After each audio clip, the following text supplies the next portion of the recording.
keutamaan yang khusus milik Nabi Muhammad SAW adalah di antara keistimewaan diri Nabi, di antara perbuatan Nabi yang tidak sama dengan perbuatan umat, yaitu bahwa janda-janda Nabi Muhammad, istri-istri Nabi Muhammad itu haram dikawini orang lain. Haram. Ada sahabat kawini bini Nabi setelah Nabi meninggal, haram hukumnya. Jadi kiasnya istrinya guru jangan dikawini. Kalau guru meninggal, bini guru jangan dikawini. Sama aja ngawini mama surang, ya, sama dengan orang tua kita kan. Masa yang mereka begini, bini guru mas, jangan dipandang bini guru. Ini ustadz banyak, cantik-cantik lah. Murid kadang hari muridnya yang dipandang bini guru, bini ustadz dipandang. Ya wajar lah bini guru, bini ustadz bungas cantik-cantik ya, karena pilihan. Bukan Allah memilihkan, tapi dia memang pemilihan. Ya ustadznya nggak mau pemilihan.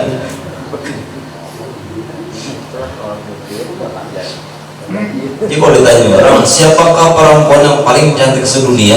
Paling mudah jawabannya, tetap istri Nabi Muhammad. Karena Nabi Muhammad makhluk yang paling mulia, berarti istrinya perempuan yang paling cantik, paling mulia. Bagaimana cantiknya itu tak boleh ditanyakan.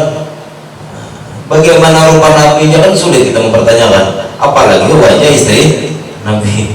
Jadi Aisyah aja ketika Sayyidina Umar mau meninggal, mau dikuburkan di kan tiga itu, Rasulullah, Abu Bakar dan Umar. Jadi Sayyidina Umar sebelum meninggal, nanti setelah aku meninggal, nanti tanyakan kepada Aisyah, boleh enggak aku mau kubur di situ? Kan ada ceritanya kan. Jadi kata Siti Aisyah, boleh, tapi aku keluar dulu. Nah, setelah itu Siti Aisyah tidak pernah terbuka sedikit pun aurat, sekalipun ada kuburan Sayyidina Umar. Karena Siti Aisyah istri Rasulullah, saking malunya istri Rasulullah kepada sahabat, kalau waktu itu aku masih bertahan di rumah, kelihatan sedikit aurat gak ada masalah, karena Rasulullah suami, Abu Bakar ayah, sedangkan ini bukan mahram, dia Sayyidina Umar padahal sudah meninggal. Nah di situ ulama mengkiaskan perempuan manapun diharamkan atau ditekankan jangan terbuka aurat ketika berziarah kubur, berziarah ke Datuk Sahabat, ke pemakam Datuk Sahabat. Banyak perempuan yang tak berjilbab, banyak. Ada yang perempuan berjilbab tapi pakai legging kan tipis, banyak. Atau perempuan pakai jubah tapi legging tak dipakai, ketika duduk tetap kelihatan aurat. Makanya rahimahullah, apa tuh, ada hadisnya, Allah menyayangi perempuan mutasarwilat minan nisa, perempuan yang suka pakai celana, artinya pakai jubah, pakai gamis, di dalamnya pakai legging, itu dapat kasih sayang Allah supaya tidak terbuka aurat. Makanya hati-hati begini yang perempuan ziarah ke makam wali, jangan terbuka aurat, jangan banyak memakai emas, takut juga bini ditinggal emas, laki bisa menjual emas enak di rumah, laki mengincar menjual emasnya. Nah, jadi janda-janda Rasulullah itu haram dikawini orang lain, dan ini qat'i hukumnya, itu sudah tidak ada diragukan lagi, haram mengawini istri-istri Nabi-Nya, janda-janda itu. Begitu pula dengan istri-istrinya yang dicerai setelah mengalami dukhul, bersetubuh dengannya, haram juga. Istri yang sudah dicerai oleh Nabi pun haram nih. Okay. Ini pendapat yang paling benar. Mereka itu adalah ummahatul mukminin, ibunya orang yang beriman. Syariat Nabi adalah sebagai penghapus syariat-syariat sebelumnya. Syariat-syariat sebelumnya kalau sudah jatuh tai cecak kan dipotong. Syariat-syariat Nabi sebelumnya, siapa yang berbohong, siapa yang menggibah, potong lidah. Itu syariat sebelumnya. Kalau laki-laki siapa yang berzina, barang itu dipotong. Kalau perempuan Allah Akbar. Wah, laki-laki siapa yang berzina di zaman Nabi sebelumnya, sebelum Nabi Muhammad, siapa yang berzina potong barang itu dipotong, kada hidup lagi. Itu syariat Nabi sebelumnya tuh. Tapi kalau syariat Nabi Muhammad cambuk, ya kan, cambuk paling apa, rajab langsung bunuh misalnya, atau taubat. Jadi agak ada keringanan lah di syariat Rasulullah, penyempurna atau menghapus syariat-syariat sebelumnya dan berlaku hingga akhir masa. Tidak ada perubahan syariat Rasulullah sampai akhir zaman. Kitab beliau Al-Quran adalah mukjizat. Rasulullah memang tidak bisa menulis dan tidak bisa membaca. Itu membuktikan bahwa Al-Quran bukan karangan beliau, dan tidak bisa menulis dan tidak bisa membaca itu sebuah mukjizat, bukan kekurangan. Kalau tidak bisa menulis, tidak bisa membaca, kita anggap kekurangan, berarti Rasulullah memiliki kekurangan. Kalau sudah Rasulullah memiliki kekurangan, berarti apa bedanya dengan manusia biasa? Itu bahaya. Jadi kurang penghormatan kepada Rasulullah. Apalagi sampai menyatakan ibu dan bapak Nabi masuk neraka. Naudzubillah min dzalik. Tidak ada pemahaman gitu kan. Yang tidak mengalami perubahan atau pergantian Al-Quran, tidak ada mengalami perubahan. Kalau perubahan percetakan wajar, ada masalah. Yang penting isinya sama. Kitab ini merupakan hujjah Allah Subhanahu wa taala bagi hamba-hambanya. Artinya kalau sudah hujjah ini hanya Allah yang kuat di situ. Tidak bisa dibantahkan lagi, syariat hukum Allah tidak bisa dibantah, itu hujjah. Hamparan bumi Allah jadikan masjid dan suci baginya. Hamparan bumi Allah jadikan masjid dan suci baginya bagi Rasulullah. Dia diberi 5 macam syafaat. Baginya dikhususkan syafaatul uzma, syafaat yang teragung. Syafaatul uzma ini syafaat paling besar, khusus orang-orang umat-umat yang berdosa besar. Kalau syafaatul uzma hanya untuk umat yang berdosa besar, bagaimana orang yang berdosa kecil? Insya Allah masuk surga, berdatangan masuk surga semuanya. Makanya orang-orang yang sekalipun kita ada melihat atau mendengar ada orang mati dalam keadaan maksiat, tetap tidak boleh mengatakan mereka suul khotimah. Jangan, karena itu ada penilaian kita kepada orang yang meninggal, barangkali dah husnul khotimah, jangan lagi dibilang suul khotimah sekalipun mati dalam keadaan maksiat, karena kita tidak tahu ketika dia meninggal apakah husnul khotimah atau suul khotimah. Siapa yang menyangka di husnul khotimah, kata ulama, barangkali sangkaannya benar maka pahalanya untuk dirinya. Tapi kalau dia menyangka itu suul khotimah, ternyata memang suul khotimah, nah setelah itu takutnya dia menggibah membicarakan orang yang suul khotimah sekalipun memang suul khotimah. Jangan dibahas lagi. Mudah-mudahan husnul khotimah. Orang yang mati di mana tuh, di stadion misalnya, 400 orang mati ya di stadion. Nah, mudah-mudahan husnul khotimah semua.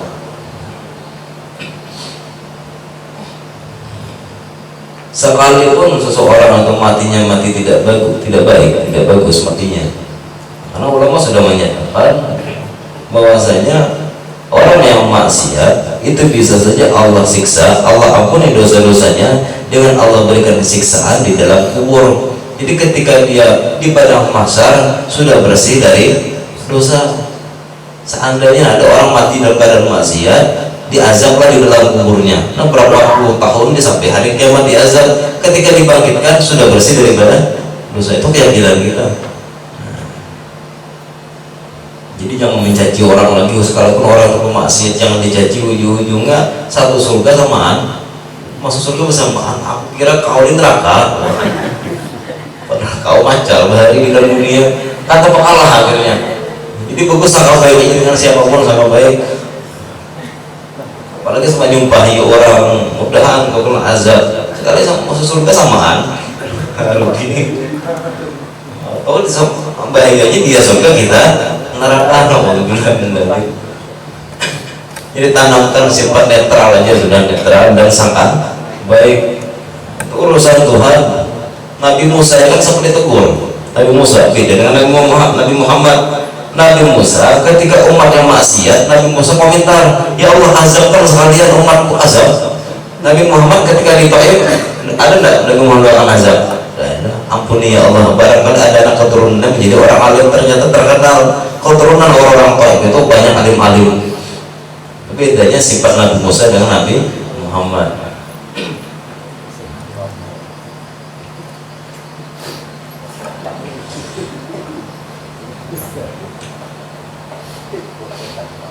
Baginya dikhususkan syafatul udzma, syafaat yang paling agung.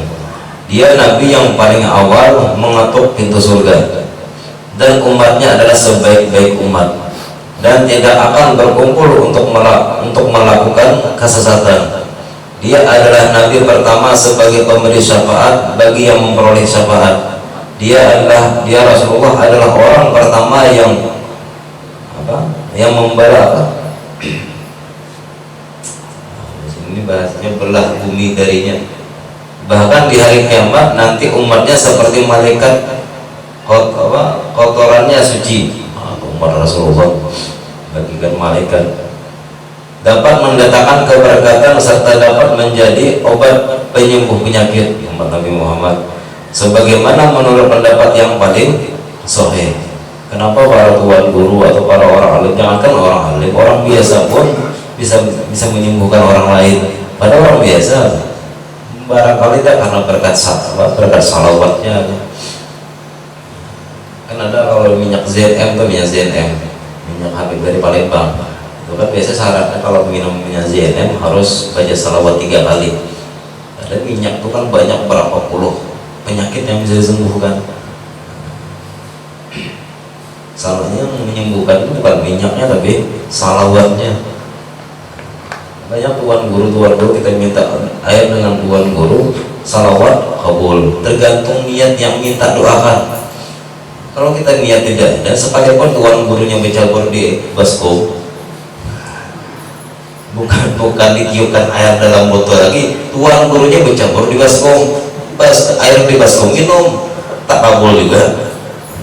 Tuan gurunya langsung bukan ditiup lagi, niat kan ada, mana kabul. Makanya kata orang tua kami aneh, depan masjid, gara-gara itu aja sudah kabul niatnya, karena mereka datang ziarah dengan niat yang ikhlas. Sedangkan kita minum baskom minum banyak air di depan itu, anak zuriatnya tak kabul juga, karena niat mencari duit. Ya, salaman, ambil duit, tiup baju bismillahirrahmanirrahim, baju Fatihah, ambil duit. Zuriat yang cari duit, orang mencari keberkahan. Siapa dapat? Orang yang bagus. Kita zuriat duit cuma dapat, keberkahan sedikit pun gak dapat. Naudzubillah min dzalik. Makanya hati-hati zuriat itu, hati-hati. Jangan hanya duit datuk diincar, tapi ilmu datuk tidak diperdalam. Datuk meninggalkan bukan meninggalkan harta saja, tapi datuk meninggalkan ilmu. Aqidul iman, asrar risalah, dan amal ma'rifat. 3 serangkai kitab ini yang wajib dipelajari para zuriat. Jangan sampai selain zuriat lebih alim daripada zuriat. Bukan tidak boleh, bukan mustahil, boleh-boleh aja, bisa-bisa aja. Selain daripada zuriat atau sahabat lebih alim daripada zuriat, kan ada masalah. Cuman malu, mana zuriat bodoh orang alim, orang lain alim. Karena zuriat inilah yang membanggakan datuknya, yang memperjuangkan, ikut berjuang bersama datuk-datuknya, bukan orang lain. Seperti halnya melihat,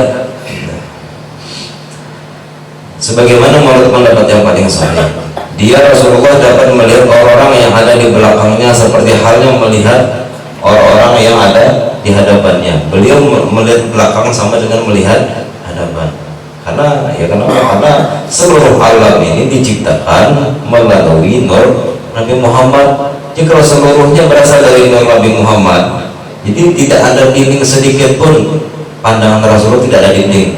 Beliau mandang ke belakang sama dengan mandang ke depan, pandang ke samping sama dengan mandang ke hadapan, karena tidak ada dinding.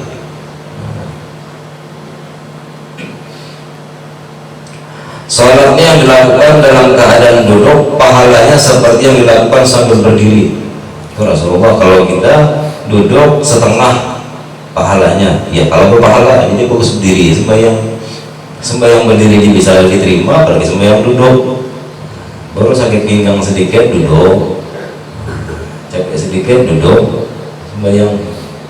Tidak diperbolehkan memanggilnya dari balik kamar, memanggil Rasulullah di balik kamar tidak boleh, atau ada dinding, wahai Rasulullah, dinding, ada dinding, tidak diperbolehkan.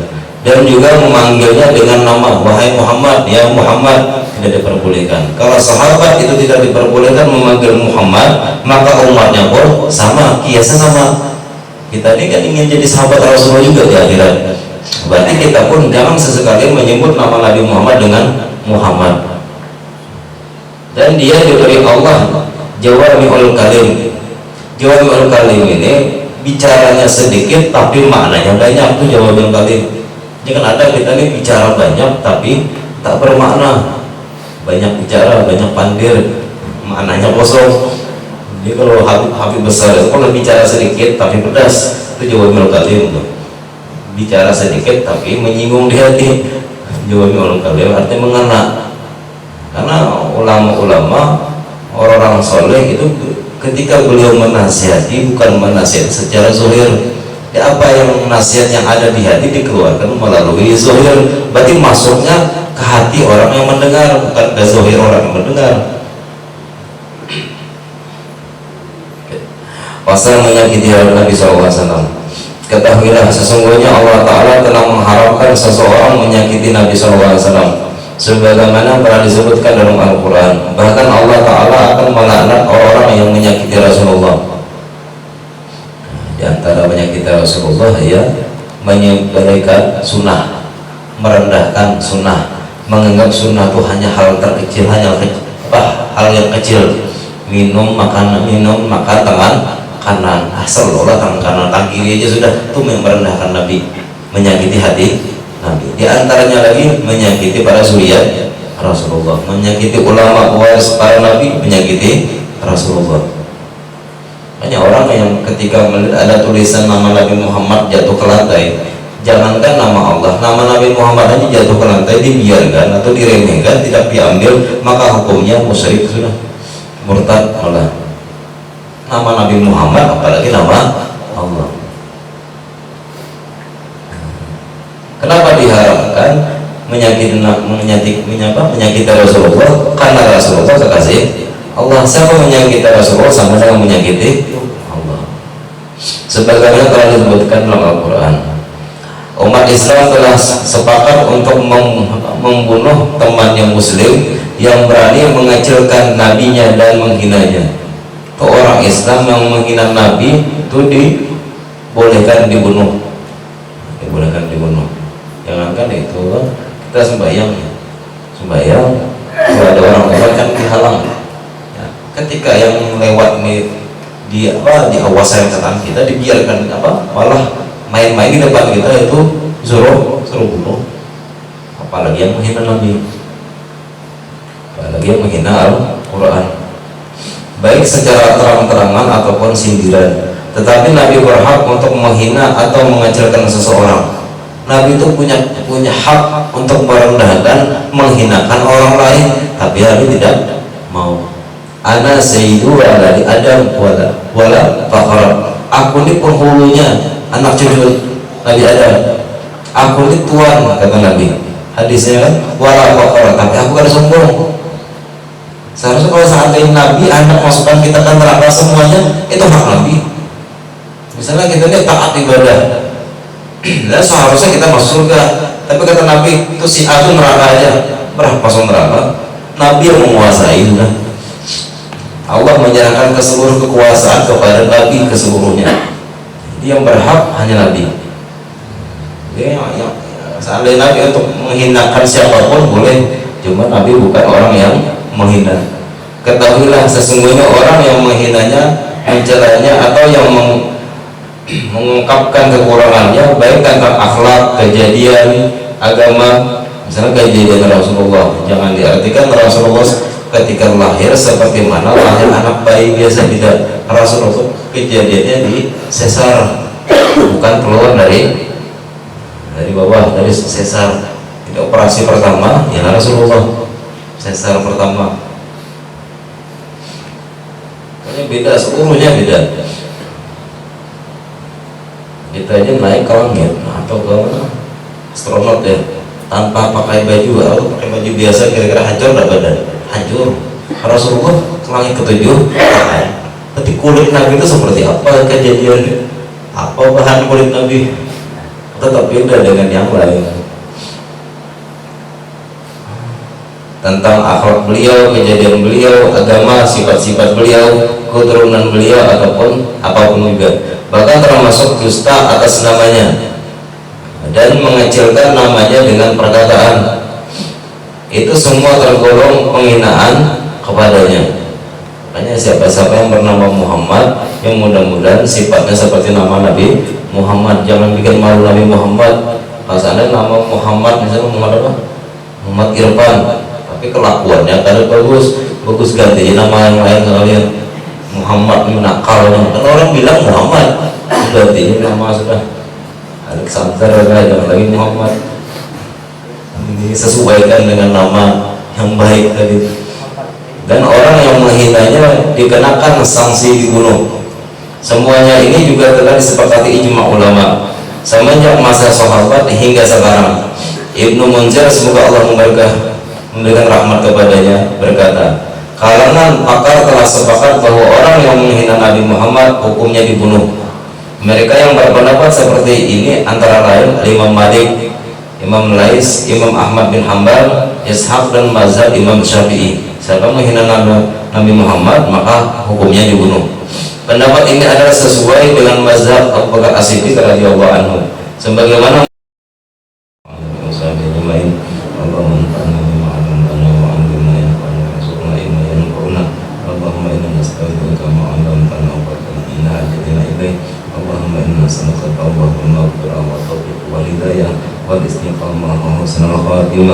wa sallallahu alaihi wasallam Muhammadin wa ala alihi wasallam alhamdulillahi rabbil alamin. Ya Allah biha ya Allah biha ya Allah biha